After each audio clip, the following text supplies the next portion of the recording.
अमूश से गांव में, जो सुनहरी खेतों के दरमियान वाक़ था, एक बूढ़े किसान बाबा जी रहते थे। उनके हाथ बरसों की मेहनत से खरदरे हो चुके थे और उनकी कमर उम्र के बोझ से थोड़ी गई थी। उनके साथ आने का बेटा एहसन का मकरता था, जो एक मजबूता और जवान मर्द था। एहसन का 10 साला बेटा हमजा बहन के साथ खेतों में जाता, हर चीज को तजस्सुस से देखता और सवालात। हर सुबह तीनों नस्लें एक ठीक खेत की तरफ जाते। बाबा जी आहिस्ता आहिस्ता अपने लकड़ी के असा के सहारे चलते।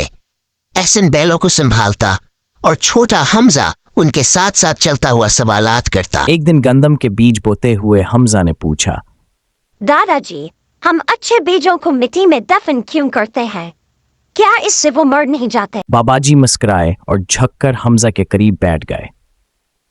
नहीं बेटा, बीज को दफन करना इसका इख्तिताम नहीं बल्कि शुरुआत होती है।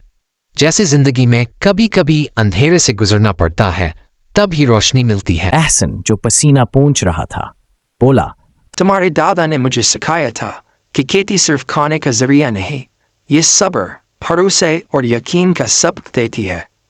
फसल फौरन नहीं उगती, लेकिन मेहनत जारी रखनी पड़ती। वक्त गुजरता गया। बाबाजी इतने बूढ़े हो गए कि खेतों तक जाना मुमकिन न रहा, लेकिन वो अपनी खिड़की के पास चारपाई पर बैठे एहसन और हमजा को खेतों में काम करते हुए देखते रहते।